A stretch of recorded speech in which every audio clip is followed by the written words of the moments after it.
Hello, my name is Susie Haley, and this is an audio recording for the Attract More Students home study program called How to Build a Stable, Sustainable, and Profitable Yoga Business. And for this short audio recording, I wanted to dig in a little bit with the economy, our perceptions of the economy, and what we can do as yoga teachers to really stand out. As we all know, it's 2011, and the economy is very, very different than it was a few years ago. Hearing through some news reports, I hear of more countries that are still unraveling, albeit at a whole different level, as people lose jobs and the situation for many is very, very dire. Their resources are dwindling, and there's a lot of fear out there in the marketplace. And with that, and as unsavory as it is, as we all know, and if you've done training with me, is I'm very much of a realist, and I understand that with all economies that there is a period of growth and there is a period of decline, and it happens with every economy, and that the growth periods that we have are never quite the same and the periods of decline are never quite the same, but what is the same is that what goes up comes down and what comes down goes up. And I love a line that I heard a few years ago, which is how we behave in good times dictates what happens in bad times, and how we behave in bad times is what dictates what happens in good times. And I love that phrase because it really is true. And you may know of people who really spent quite a bit during the good times thinking they would never end, and then they did, and they might be the ones struggling or having to really shift how they live and how they operate. So I really like that line because it just allows us to see the endless cyclical nature of what we find ourselves in. Now, having said that, and really facing sort of the negativity and the realism of what's so within our economy and how people are struggling, and you yourself might be one of them. You might be in a situation that you're having trouble making ends meet. What I want to offer to each and every one of you is that we are also in a remarkable time. We are in a time where never before has consciousness been ever stronger. Our global consciousness is so high compared to what it's been in the past. And in many ways, I've heard about how the symbolism of what's gone on economically really is a fast track to get us to more of us to this high global consciousness that is ever present now. As well, never before have yoga teachers had the credibility that they have. Never before have yoga teachers had the success that they've had in helping people overcome pain, whether mental, emotional, physical, or spiritual. And never before have more people out there looked to yoga teachers to help them. Like, it's just, we've never had this opportunity in our lifetime. And so you match that with the consciousness that is stronger than it ever has been. We really, really are well positioned. So what do we do then next with this? Well, you can't just stand there and wait for a bag of money to drop into your lap, because that doesn't typically happen for most of us. What you have to do to move forward with this is you need to stand out.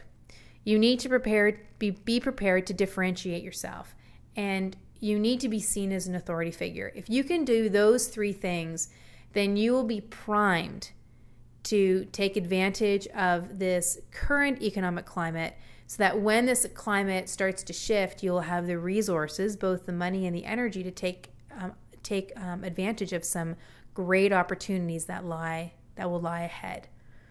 So how do you do this? Well, I mentioned in the manual, and I encourage you to go back and read this section on the manual about creating a niche. And a niche is really what gives you expert status. Well, and why is that? Well, because when you have a niche, you have a real target market of people that you're trying to attract. And when you have a target market of people that you're trying to attract, you know who it is that you want to attract. So because I've been in business for as long as I have a couple of niches that I work with. One of them is helping people get out of pain. And so I work with students as well as with teachers. And so I know over time I've been able to develop a great referral source. And and people who tend to be in pain hang out with physiotherapists and massage therapists and physicians and chiropractors. So I have a number of those people who refer students to me. And likewise with the yoga teachers hang out at yoga conferences.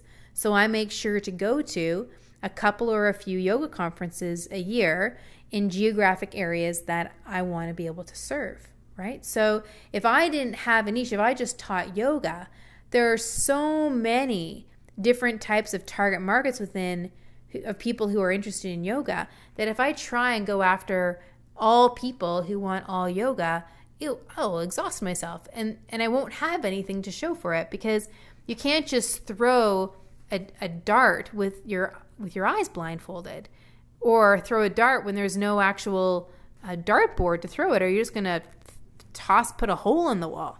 So the beauty of a target market, and the more narrow you can make that target market, the easier it will be for you to find people. And then those people tend to be hanging around the same people.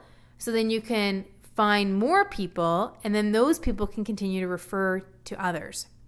So let's take a look at some other examples.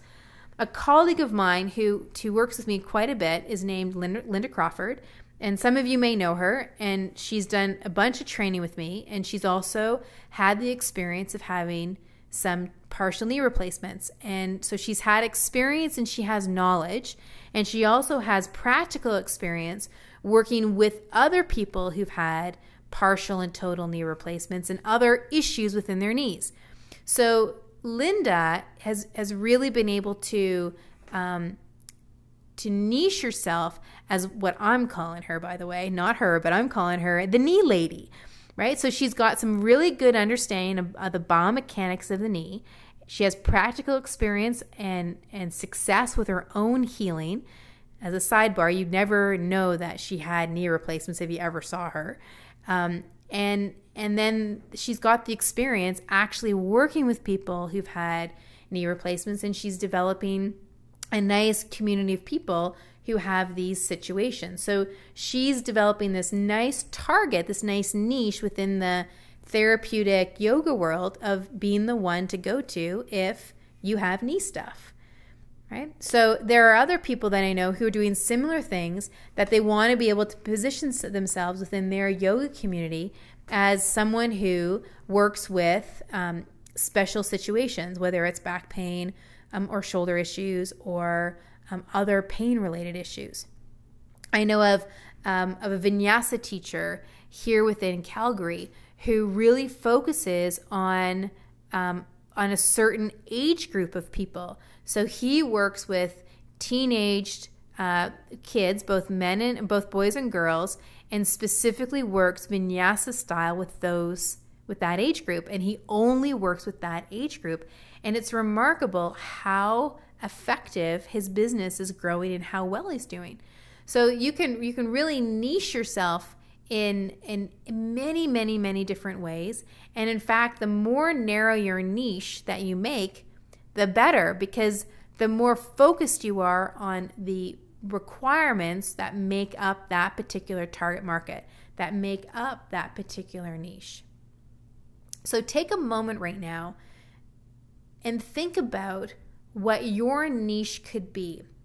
And how I want you to consider it is first to consider what revs your engine. What is your great desire? What really rocks your boat? What makes you light inside? What makes you sparkle? And then tie that into what your skills and talents are, what your training has been.